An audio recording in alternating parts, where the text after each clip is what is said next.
Yes, Turkish Sport Corner for abambaza abakyala b'omulembe mu Kampala. Tuwetaaga genda Turkey twakwata patent. Ensawo ez'omulembe, engoye ez'omulembe, engatte ez'omulembe, amasaawa g'omulembe, perfumes, beddings, yefeba importance. So Turkey waliwo batakkiriza kutunda wano. Tommy Hilfiger yagamba takunda mu Africa naye yatukwasa n'agamba muntunde. So kitegeeza naye alondamu balonda okumutundira ebintu bye. So tuba ne products ezo sets ez'abakyala oba oyagala set ng'eriko handbag, ng'eriko engatto, ng'eriko wallet ejanga set number babaziina fekka mu Kampala. Abalala bazigula ku ffe. So tubawera ku bbeeyi eya wansi. That's why we have a saying we are quality costless. Tukuwa ekintu ekiri quality naye nga ne bbeeyi ntonotono kubanga okigula ewalala ate baba bagenda kukuwungiramu akasente kuba bakiguza ate waffe. That's how it works. So we import directly from Turkey to the client. Hijabs zonna ze wandiyagadde twabazireeta era twabazibaleetera. Just go to my WhatsApp account. Okebera ebibeerako byenteekako. Bw'oba osobola okebera my WhatsApp page, WhatsApp status. Tero backloading omuntu ogwo bakulese the new arrivals. So osobola okulya mu n'ekirabo. A lot indeed. Era tusanyuse nnyo okuba nti mutusupportinze. Most of my readers, most of my fans basupporting Turkish Sport. Era mwebaza nnyo okuba nti mutegedde nti ebintu eby'omulembe bikostinga akasente akawerako. Ebiri cheap sijja kwogera nsi gye bivaamu naye Turkey oyambala olugoye emyaka 15 nga luyulu ate nga bw'olwambala lupya. That's what they call quality costing less. So previously twayogera ku soulmates, that those are 2 weeks back. Nali mbanjulira obulamu bwe bayita soulmates and how we meet them and how to tell the signs. Naye nga tulina bagendayo mbajjukiza obutabo buno. Bo tubulanze mubuguze. The book has moved to countries I've never been. I am getting reports, I'm getting emails, I'm getting WhatsApp, I'm getting messages that people have embraced the message. Era esawo n'atera ku Amazon okulaba nti buli mwaka afuna buli ggwanga woli. Tuli mu kwakugradinga luzungu lw'abazungu kubanga oluzungu luli wano lwaffe lw'Abafirika. Naye kati bagenda twakataddemu omuzungu akakugradinga mu luzungu lw'abazungu nti n'abali e Bulaaya basobola okafuna mu lulimi olwabwe lwe bayinza okuka-interpretingamu. So the Ladies Guide kawandiikibwa in 3 series. Ladies Guide 1 eyogera ku fulfilling relationships and to happiness. Ladies Guide 2 eyogera to emotional happiness. And Ladies Guide 3 eyogera the Ladies Guide journal. Akasooka kakulaga mistakes, akokubiri kakiryalinga kavuyo, akokusatu kakuwa solution. So it is a full set. If you read those 3 books, you don't need me. After reading them, you make your personal judgment in every level of relationship you are. So abali UK mukafuna tulinayo ambassador Nadia, abali mu USA tulinayo Juliet Musulwa, abali mu Dubai tulinayo Allen. So tugenda tukateeka buli kifo buyinza okasanga amangu. Ate okana agenda ku Amazon kijja kwetirira kitegeeza buli omu agenda kafuna all over the world. So Mariam.N.M, the Ladies Guide, a counseling psychologist, a life coach, an emotional wellness guide, an author. Ekigambo author tuteekawo ne exclamation mark kubanga author kitegeeza obanga azimba oba ennyumba okumala emyaka 60 okuva kati. Kitegeeza nti whether I'm around or I'm not around, somebody is going to be reading my message. Okay? Ng'abayimbi bwabeera naffe bwe tubeera abawandiisi. So omuwandiisi awangaala even if they are off the planet Earth, ekyapa kitandikira kitambula kye bayita author. So obutabo buno osobola okusanga mu Aristotle mu Uganda, all branches, Kampala Road, Ginger Road and Acacia Mall.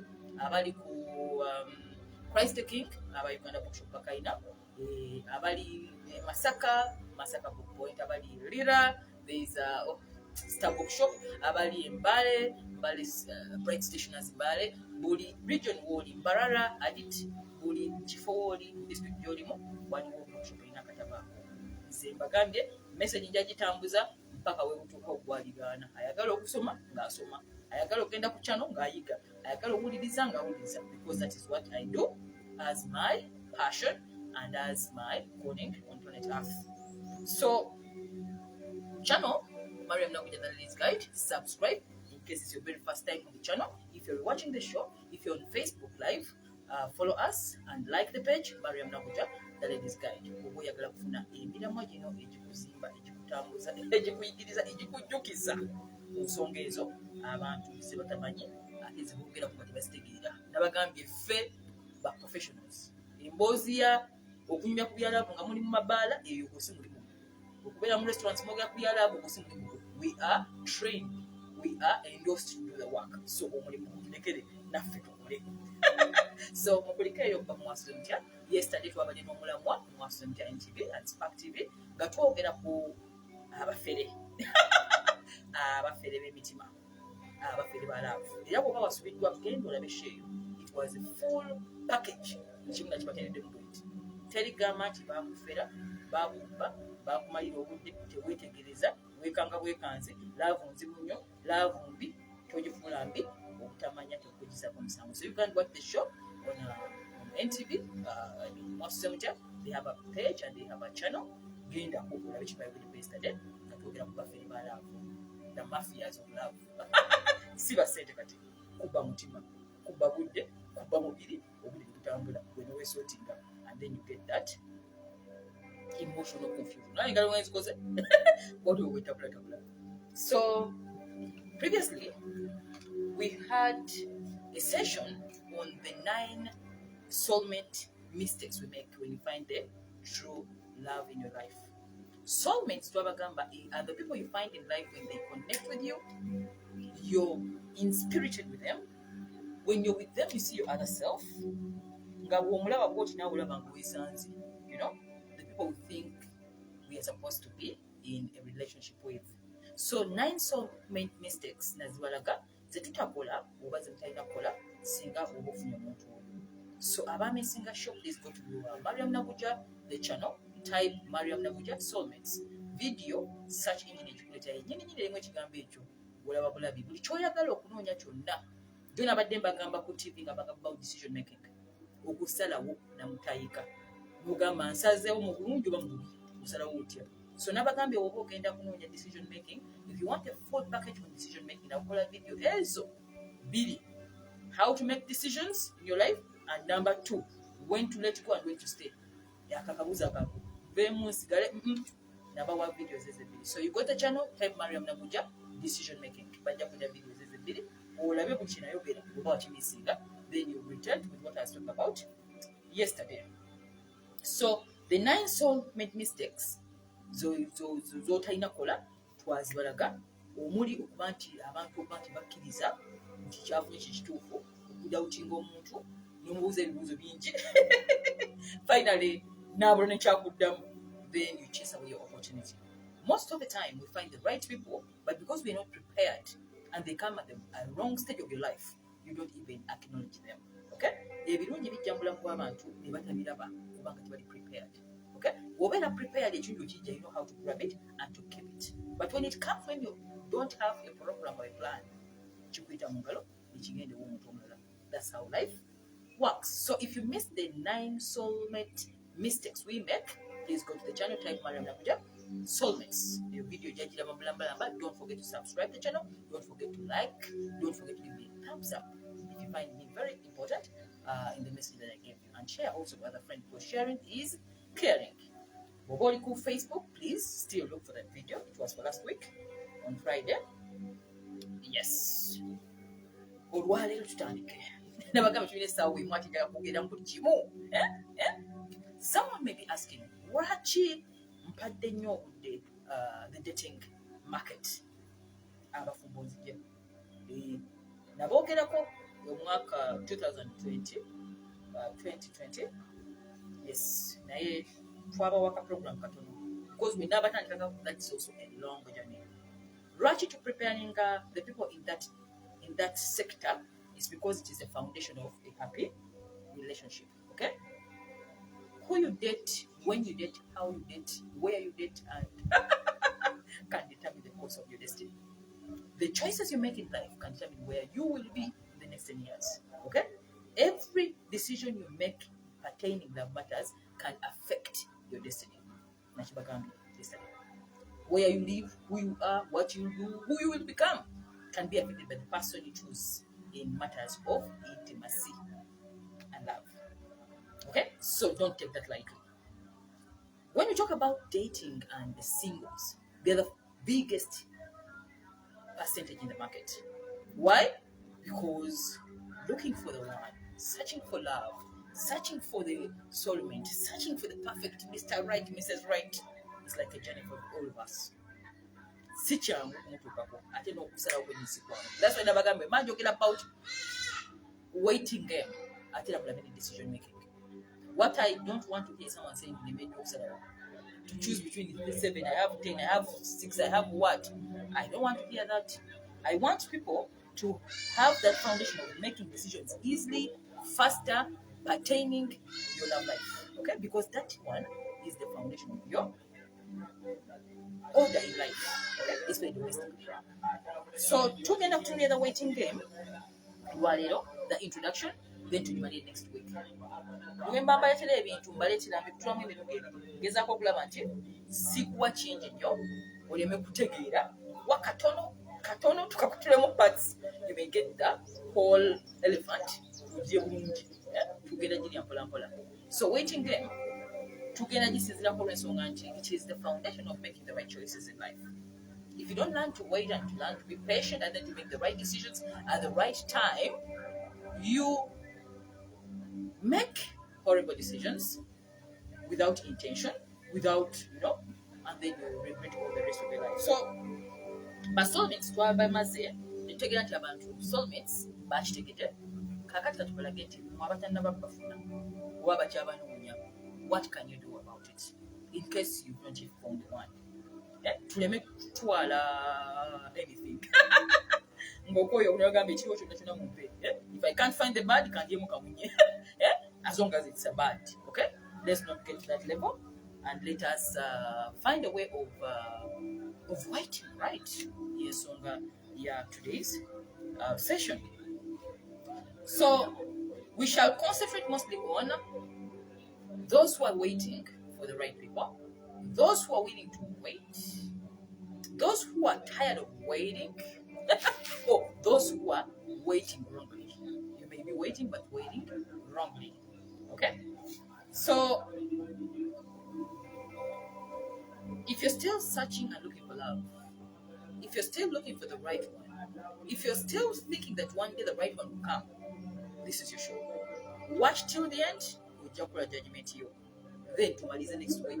Wona amalia next week ngogaseko decision making, kigenda kwanguyira kweko omuntu okukola judgment nti I will wait or I will just rush. Waiting as a season of life in the single's life is very important because it can make you enjoy your season as a single. It can make you enjoy your season as a single adult.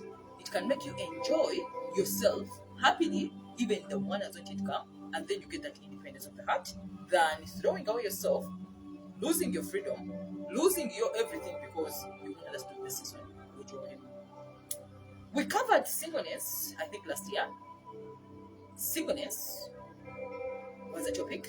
Naye bwe nali njibanjulira waliwo besita abalaga nga saaba wa all this information eyinza okuyamba to know why that stage of life is very important, because many people bagibuuka and it is like every person is drifting from one relationship to the next. Tebalinda ava mu nyumba emu n'ayingira mu nyumba endala, ava mu relationship emu n'ayingira omulala, aba amala omwami omu ng'agenda ku wokubiri, oyo waagana. They never rest a bit, and then dating becomes like a job. Amala omukyalo omutalinda nakuwona ng'ali ku mulala because they fear being alone. Okay, that stigma of fearing being alone being single kikireso olwaleero because kikita waiting game, and then ekufiirwa ebintu ebirungi ayandibadde alya omubula n'olya eggi omulala n'okusulwa. Okay, that is why this show is related to our last show for last week and also yesterday. Talking about abafere balavu. Oli okufera mulavu kitegeeza nti walinda oli ogabya mangu oyingirawo. Okay, so yes, so wagamba the volume is so low for those who nenzima. The volume is so low for those who will watch. Yes, we are going to improve the production. Don't worry. I think in a few weeks' time we are going to implement the production to be able to then tugende kubanga twaweze abantu baweze kubisa 5 kati wabamba muweze ku 5 gundi ku channel emituli emitwalo 2 kitegeeza nti it's time for us to upgrade. So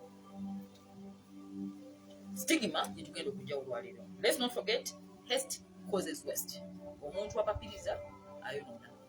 Obapapapapapapapa oyonoona. We have to cultivate that patience.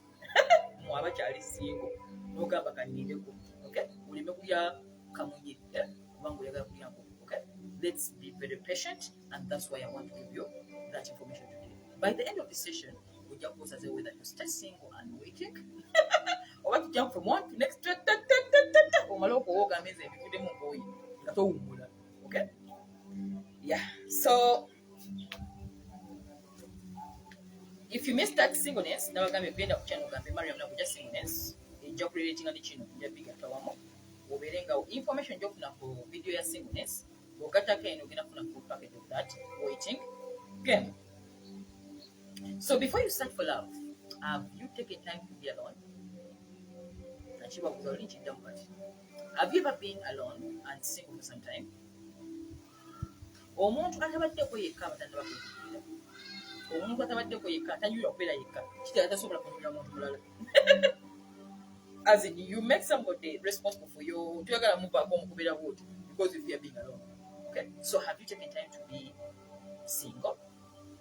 Or are you drifting from one relation to the next?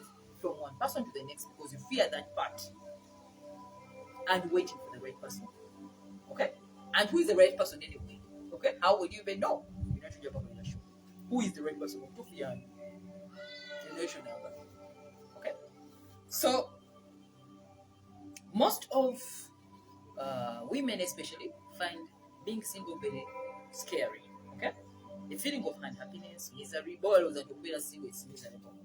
Okay? And even many people think it is bad. It is bad. So before even we go to the point of the show, in case we're going to next week, let's look at the advantage of being single. Has someone ever talked about it? Have you ever enjoyed why someone can stay single for some time? If you're failing from relationship to relationship to relationship to relationship, and it has not worked, now do it my way. So if you don't understand the use of something, you abuse it. If you don't know how things work or how something works, you end up abusing its role. Okay?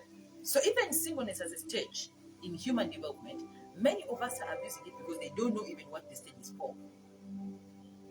I will need about our introduction. To get singleness story. Okay? As we are searching for soulmates, for those who already have them, well and good.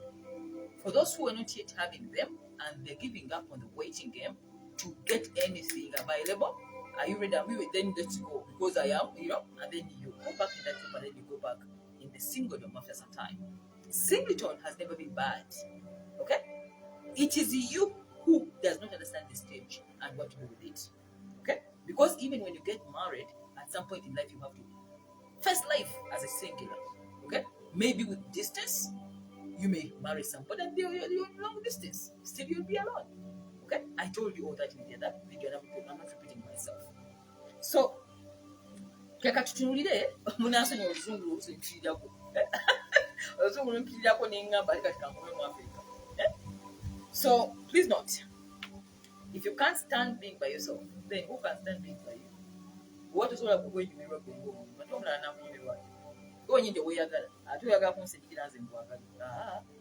I told you, always watch out someone who wants to become dependent on you. That is not good. As long as they can do anything in case there's any trouble, and of which it will be there. So dependability in relationships, because people don't want to be single and face life as singulars, they have not planned to be alone.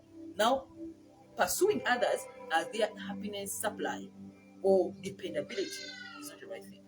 In life, anybody one time will be alone. One time, you'll be alone. So, preparing yourself for that stage is the most important. That's why being alone first, singular, before you get joined to another person is the most important stage of your life. So when you go there,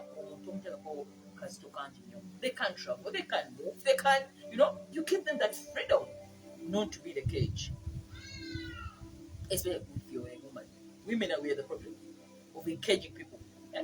And then after someone wants freedom and they're like in the net. Giving somebody freedom is the best thing you can ever give them.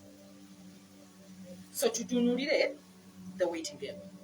Waiting, so kotegere lwaki single season eri mu bulamu obwo. There's a reason.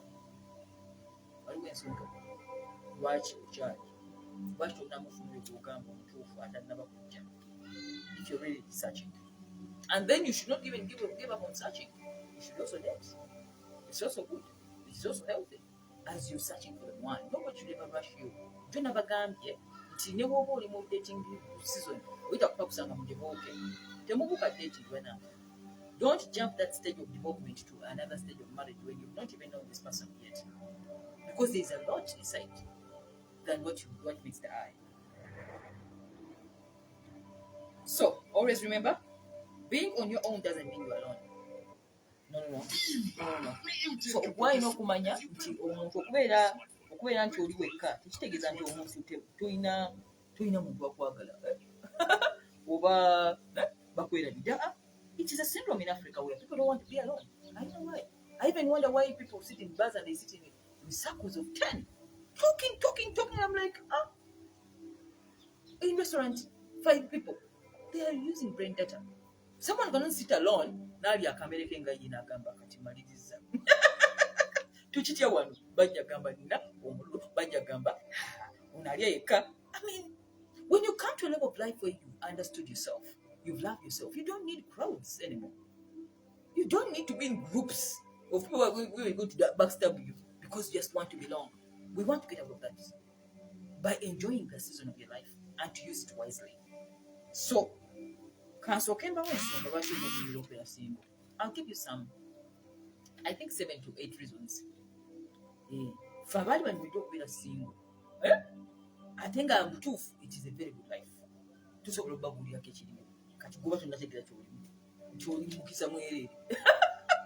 So let us understand, how does being single grow you, and then enjoy that stage. Then after you enjoy your stage and then you approve that stage you will go boy. There's a person yesterday agamba banange you will go kubeera nze kati ndi ready nengamba kati onatuuse. Yes, I still back down when we go kati ndi ready.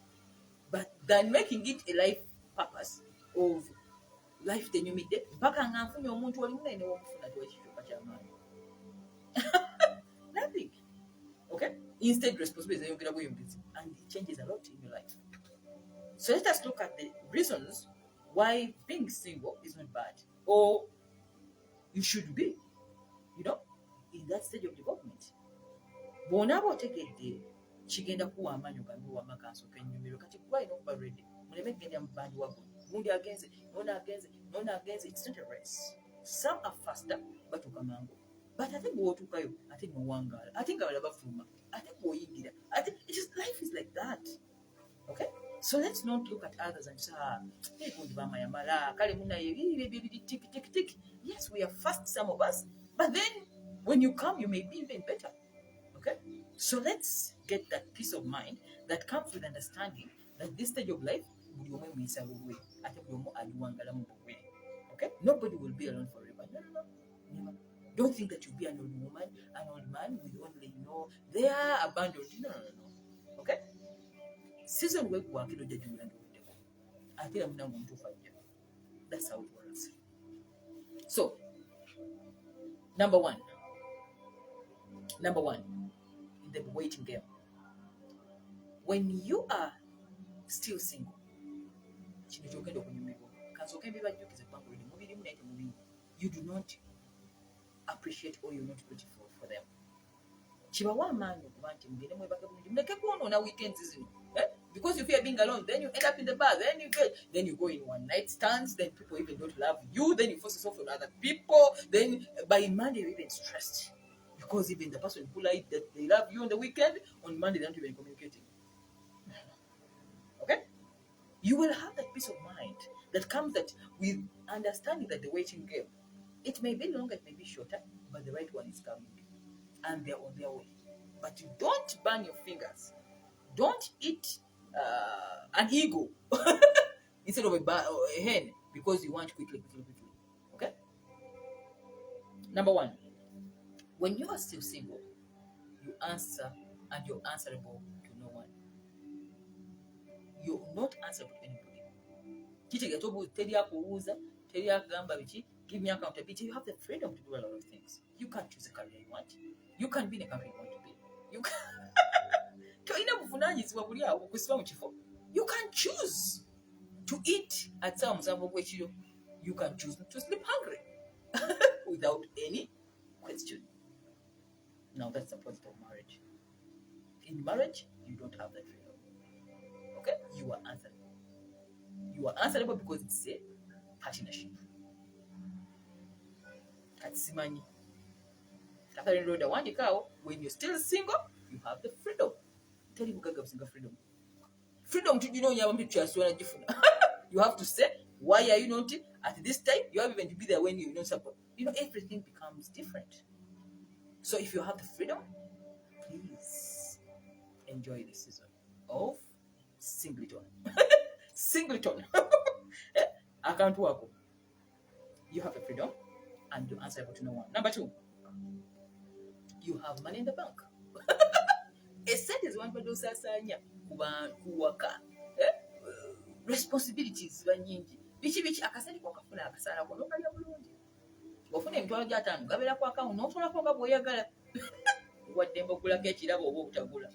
Okay? When you're single, you even learn saving money. Many people save a lot of money when they're still single. But when you get married, then responsibilities start taking your money off. Isn't that good? So if you cannot save when you're still single, will you save when you're married?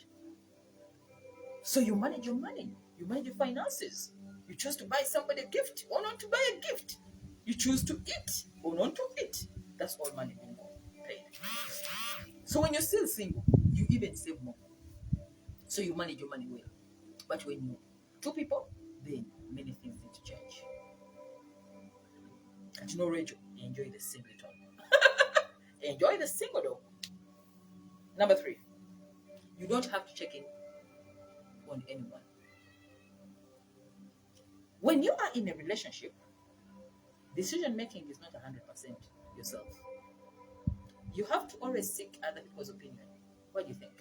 Should we do this? Many people are not moving forward in life because they have to ask for others to make decisions for them and opinions. And then until when someone has agreed with you, you cannot go ahead. Just so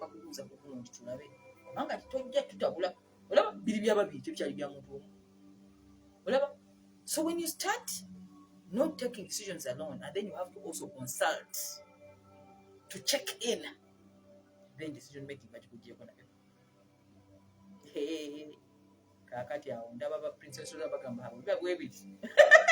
that's where many people who get married and they have not understood this go inside thinking they are still single, which cannot work. It becomes a partnership and then you don't want to give explanations, and then you're married. It doesn't work that way. Everything must be consulting. You have to give reports. Hello. Now you are still alone. You don't answer. You don't answer to anyone. You make your personal decision 100%, and then you say you're not happy. You're having the freedom to make decisions, so you don't even check in. What do you think, honey? What do you think, baby? What do you think? Should we choose the schools? Are they doing well? Or we have a teacher who is do you think you like them? Hello. You don't just make your own decisions. Should we relocate? Should we, everything is decided by now, based on checking in. Don't miss that stage. Enjoy the singleton. Number 4, you don't have pressure to hang out with friends you don't even like, of your spouse or your lover. At times when you fall in love with somebody, they have a set of friends, you have a set of friends. Mikwano gyo oyina ogyagalwa mpaka eri toyagala gyogerako bine ng'olina kulaba ng'olya mukwano gwe simwagala naye nga tojja kyogera nosirika n'ogenda nabo naye ng'olya tobagala. Okay? But this time in singleton, you don't have that baggage of that pressure of impressing the other people because you have to impress your loved one. You're forced to love somebody when you don't even love them. That is in the single life. Okay, so you make the choice. If you don't like somebody's friends, you don't have any commitment with them. You choose who you have to be your friend, who not. You don't want that freedom. Enjoy the singleton. Number 5, you don't have to put up with their annoying relatives. When you marry, you don't marry only two of you. You also marry other people's relatives. It's not about the two of you. It's about even them. They may like you, they may not like you. And then you have to force yourself on them to like you. Because you have a family with them. It's a game. But when you're in singleton, you don't have to put up with annoying relatives. If you don't like them, you're not even committed to them. You choose. But when you're in a commitment and a committed relationship, you have to put up with annoying relatives, and you have to see them till the end of and then it ceases even to be love. What a pressure. But in singleton, the chili you. Now, why are you enjoying the stage? Enjoy the singleton. Number 6.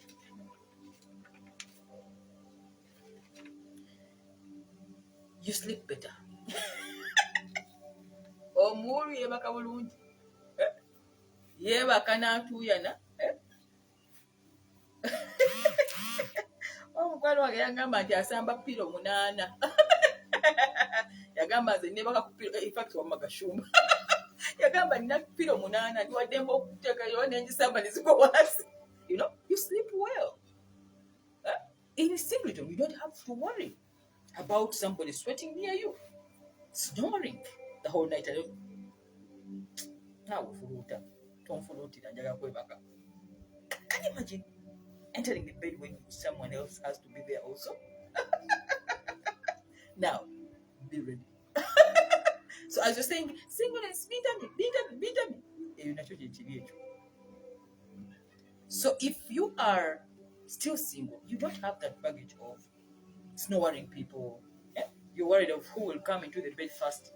Will you share the obosamba essuuka okugulu okumu ne kulibeera bweru olina atwala essuuka nawe n'ogimusikako n'ogamba kati olwolwo mwayombi temulina kwekolako mpira omugiteeka wakati bwe muti. You're not in those games anymore. I wonder why you don't do much. In singleness, you can do much because you don't have all that emotional baggage that comes with partnerships of love. Okay? So you sleep better. Tewali akufulutira weefulutira wekka. Princess Rosa, Teddy, mwefulutira mwekka. Okay? Terina amanyi. But when you are, you have now to move. No webase naye nga olina engeri gy'oyagala okwebakamu.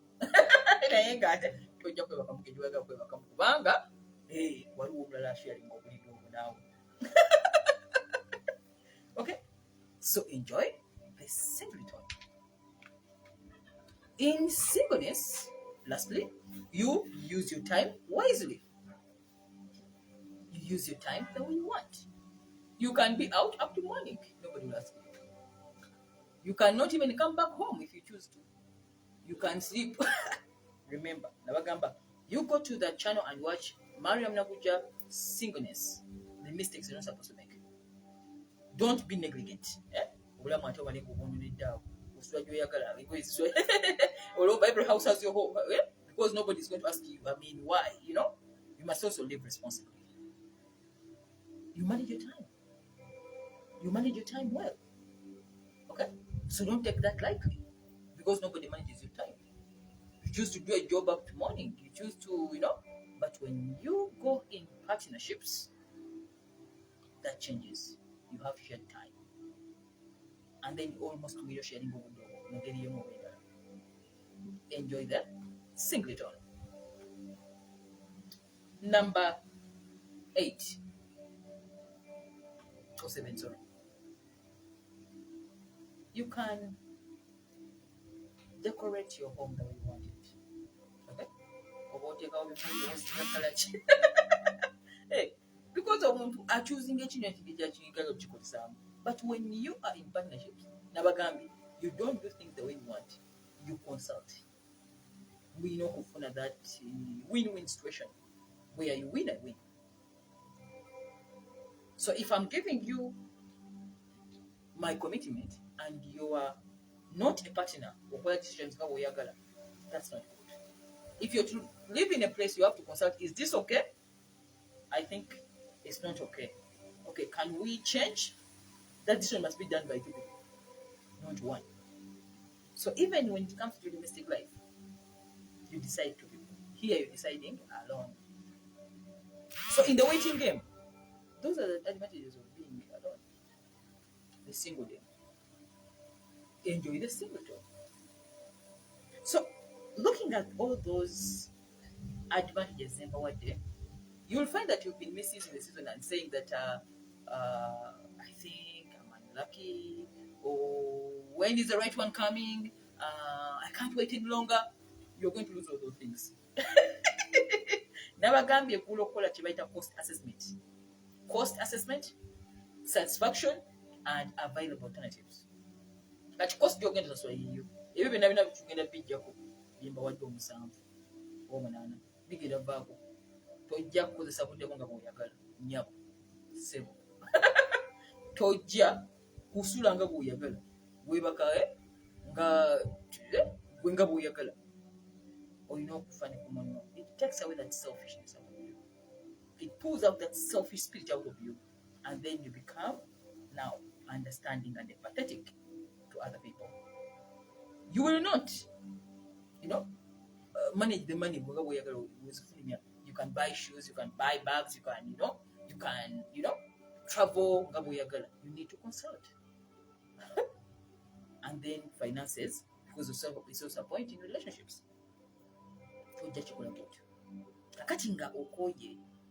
Waiting game.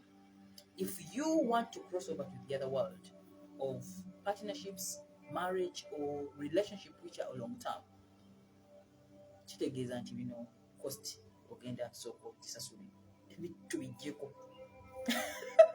Kati buli kimu kigenda kufuuka opposite of this. I'm now preparing you. Okay? So, when you are in the waiting stage of your life, the only thing you can ever do for yourself is to enjoy the stage, because it is giving you all that. As a singular, as a person in singleton, or singleton no mwenge banana. It is over a whiskey or a what, but it's called singleton.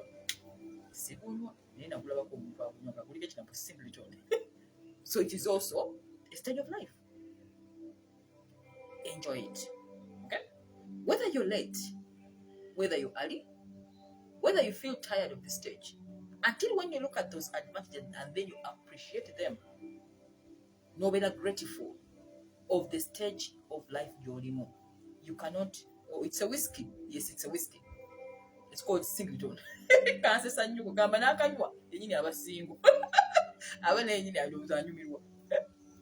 So enjoy the stage. Okay? Twayogera ku ba soulmates which with them. Nenda bantu abasinga temunabafuna. Because many people are hitting my inbox looking for lovers all over the world. I want this one, I want it. Do you have this one? Do you have that? Do you have, but I cannot even give you somebody you love until when you are ready. Abami bagala bakyala bagala bami. Kati ninga hub. Ninga hub. But there is no way you can look for a soulmate when you've not learned to be singular. If you've not enjoyed the stage of singular or being a single person, even when the marriage comes, you will not embrace that stage. Kubanga neno nyingi tojinyumiddwa oli singo oyisanga omufumbo. Zigenda okukola 12 watuusedde waka. Olaba mutabula stages ezo. Dating demanga jingiramu. You don't want even to search. You don't want to search. Office, home. Home, office. You don't move around. You don't move in networks. You don't, you can never find. You can never. Which means at the end of the day, you do quick weddings. That's what can be good. quick introduction where you meet somebody in 1 week, 2 weeks, 3 days, and then will you marry me? And you enter into a commitment for long term with a short term habit. So enjoy the season. Mwina mugenda kufuna nabaga teri agenda kufika. Nejo nabagambi teri agenda kufika. Kubanga ladies guide bagambi abaami bansaba abakyala n'abakyala bansaba abaami. Nze akyagaanyi okukingiramu. But I'm the hub already. And I don't do that because until when God announces me, because I know what the effect of somebody getting a person they don't even love and they play around with them. Okay? Until when, I'm really sure. That's why I first train, but students then somebody who comes from nowhere, you're not watching my shows, you're not on my channel. Have you read my books? No. Are you on the channel? I don't know. Are you my follower on Facebook? I don't know. And then I want somebody. What is that? It don't work that way. You've not been trained. You are not aware. You don't know even what we do. You just want to fall in love. That's not how things work. Okay? So, being a singular, all of you will get. I guarantee all of you, because I am given the judgment to tell a liar and a faker. I don't take no to a faker. You fake, I will know. Okay? I have the judgment because that's my training, to read people in behaviors and then to conclude without them saying a single word. That's what a behavior psychologist does. I look at your behaviors and I conclude. Okay? So, tewajafika mutesi Mary mundamwina chemwina okumanyi kimu first learn. Okay? Go through the stage of waiting. Next week ngenda basomesa how to wait. Okay? The things you should do as you're waiting. And then you start practicing. I'm so impressed that people are doing what I told them. There's a lady I met, she does cakes, and I'm Stanbic Bank. And I'm so happy. I saw you on the show on NTV. I took a decision. I'm doing something and I'm enjoying it. I'm earning my money. My marriage is going on well. And and she got life. Njagala abantu abasoma ngaba actinga. Sagala kunyumirwa nti ndi mukatemba. Yes, ndi nakatemba part. Era bwembeera wembeera ku show jane nduse ko twasese nemero ko nti ndi ku show. Nase nemero nti ndi ku show.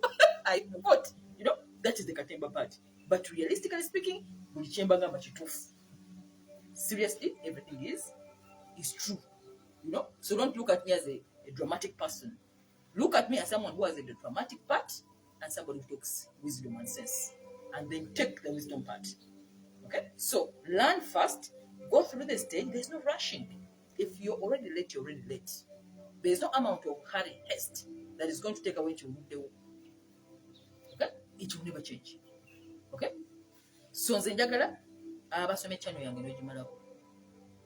Moyiga. Nuka Mariam Njize. Ngo kyaba ngamba Njize bikimu kitegene tegala kyana atuse. Yeshwi. Era mfunidde omwami ku street. Nga atuse. Okay? I want people ready. Sagala muntu kubanga tanaba kuyuka ready. Ugende nakavuyo. You've been in life with a lot of confusion. And people are telling you there are no solutions of this, we don't know that, we do that. In Western countries, everything has a solution. Waliwo iyadde ow'amatu, waliwo ow'amaaso, waliwo ow'ennyindo, waliwo ow'emimwa, waliwo ow'omutima, waliwo ow'amawuggwe, waliwo ow'amagumba, waliwo kati ne ono ow'alaavu kati yenze. Okay? Everything has its own expert. So nobody should ever tell you tebiriiko okumanya. No. There is a school which teaches that as a profession in the Western world. Era ne waffe tebalisomesa. Ffe abatandise kati. Era so nira ku university. We are in the cooking of that. We are making a university, a full one. So mama kelele, crossover. After that, tukutwala. Nga wena oweddi. Kale kugamba mistakes zijja kubeerawo, but at least 80%, 70% you are covered. Mistakes is one to know. Then people saying they have problems. Why need this? I don't like that. Solutions are in books. So for to be so many days, kati bagambe, kati bugendo be acting. As simple as that. Okay? So nanso bugajena otuselect otandikide mu mboozi. Njagala owandika o channel. Please share the channel. Sinada muntu sharinga link ya channel Mariam.N.M, that is guide channel, because very soon or later twagala kubaza eri, okay, because wano tumaze okuzimbawo njagala kubanga ndi platform after some time, because we are engaging the production team okulaba nti tukikola kibeere nga kintu kivaamu kya mulembe, okay. Mwebale kuwuliriza, simanyi wamulina ebibuuzo ebirala for the first time, eno esho gye nsinza okumala amangu kubanga singleton ebyammwe biri obvious, byenjogerako mubimanyi mubibeeramu, okay. So if you're watching and you're watching the show on YouTube, please subscribe to the channel, give me a thumbs up, ugambe nti Mariam okikolere, but still share with your friend, because sharing is caring. If you're watching right now on the live stream or you're watching the show, please follow and like the page Mariam.N.M. That is guys, these are the social media platforms ensinga okukozesa okulaba nti mbatuusaako ebigambo gino, okay.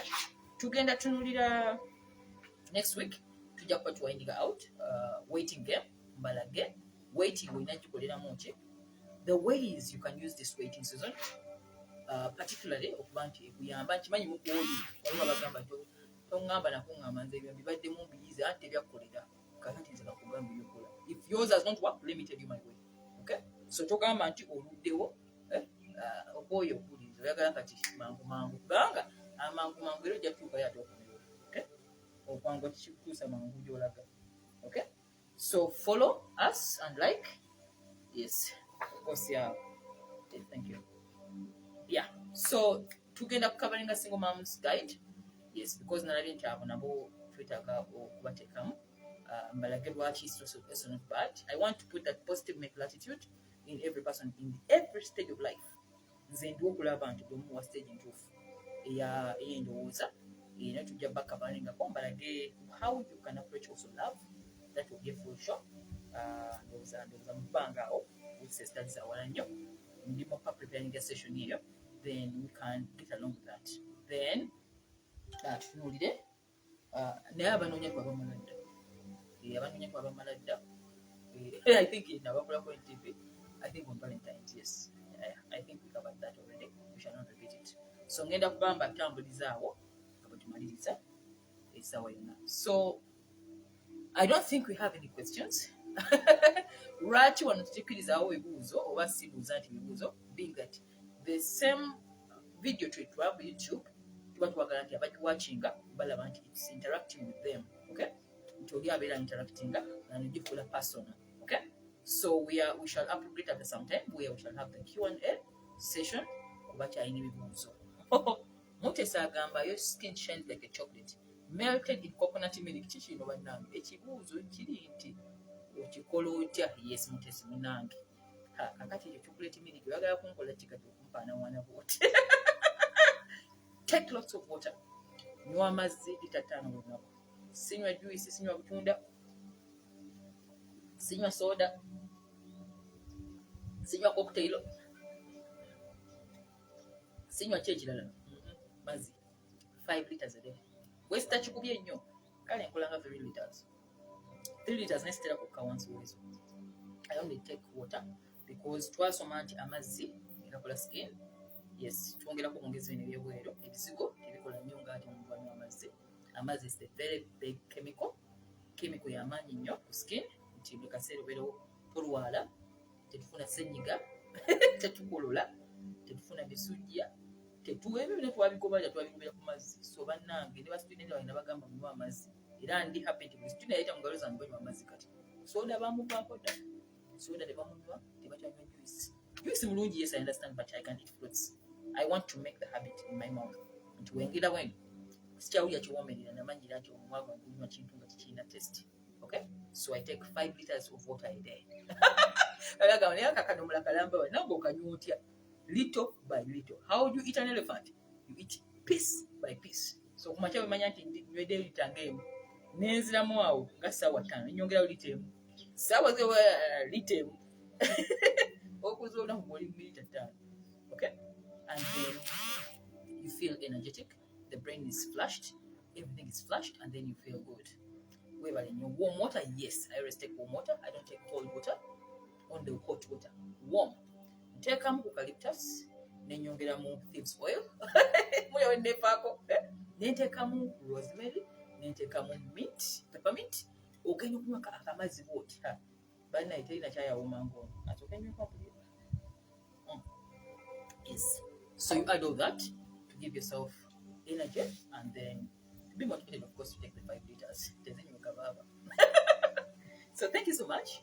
And mumaze tekyabuuza kibuuzo kirala.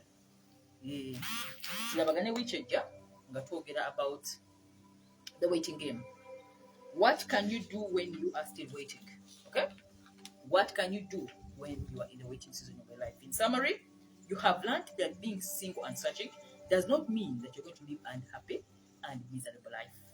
Okay? In today's session, I've helped you to embrace the waiting game, the waiting season of your life, by showing you the advantages or by showing you the reasons why being a singleton is not a problem.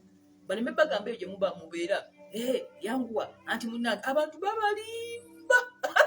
people are rushing and they're the stories. People are fake. They are faking. Okay? They are hurrying at the end, but they are not telling you the truth. On the outside, you see something else, but inside, people are panic because they are rushing for nothing. Okay? So enjoy the singleton. Don't be in a rush until when you're convinced that you're going to pay the cost. Okay? So there is no need of you think that you're miserable and happy, others are happy, you're not happy, and then they are pretending. They're pretending. You are also happy as well. In fact, you're more happier because you don't have anyone to be answerable to. Okay? The only reason is you don't know. You didn't know until you're happy. That is what you deserve. So by those 7 reasons I gave you, or 8 reasons, you should embrace the single life. You should learn to wait, and you should learn to enjoy that stage of your life. It's a misconception of people thinking that being single is lonely, it's bad, you're miserable. I'm going to teach you why and how you can wait in that season of your life. Being single is an opportunity to find the kind of relationship you want. You'll find the soulmates. You'll find people who are amazing. Fine. Yeah? When they're digging gold, they have to dig many meters, many hip weight, which means it's not easy, finding good things. So when something comes easy, it doesn't have value. Anything with value, it doesn't come so easy. Okay? So enjoy that stage of your life. Relationships are complicated, yes. Yeah, because relating with another person means you need to understand social psychology. And then if you want to enjoy them, you must learn to live with them. Okay? So being a single person, you need to be patient and to make that decision of getting into a relationship wisely. One writer said, when you get married, please get in and never think of getting out. Okay? People should only marry to stay there. Don't test the waters. A testing place is not marriage. Testing place is dating. But when you enter, you've entered. You don't have a turn back. Okay? When you're committed, please mean it. A man and his word are one. Okay? So enjoy this waiting season to be preparing to go kwingira kuti ngobongo buli straight. Okay? So enjoy the singleton. Don't say you're rushing. Don't say you're late. Nobody should ever rush you over that. Okay? Everybody, every home has a prayer, the Chinese say. Okay? Everybody has an issue. Okay? Thank you so much. Yep. That's what I mentioned. Yes. Most of the time, mbanjagala ndeke omuntu nga ategedde. Kyosanga ku channel yange eno, tewali muntu ajja ku channel yange atafuna mazima, n'atafuna kumanya. Temujja bisanga. It has taken me 15 years. 15 damn years to make myself into the fine God you see. So you cannot just pay off that. That's why whoever tries to bring confusion, I finish you off. 10 years for you. This is a 15 years program, okay? Which means it has a plan, it has a project, we have a mission and a vision, okay? So take your time to prepare yourself, take your time to be the fine gold when you go to Semichintu. We are not yambuza yesterday when I was at Serena. Okay, one of our someone who wants to come in as a sponsor. Nanga, so how do you benefit from all this? I see you using a lot of brain. I'm not using anything. But you're working out. No, I'm not. This is play. I've done it for a long time. I don't need to research anymore. I can just wake up in the morning and they give me a microphone and I give a session without looking anything, which means I've done it for a long time. I've been prepared. So when you're prepared, you use less energy. When the plane is taking off, it uses a lot of fuel. But when it is in the space out there, it uses only 20%. So one so the fuel is getting higher. But afterwards,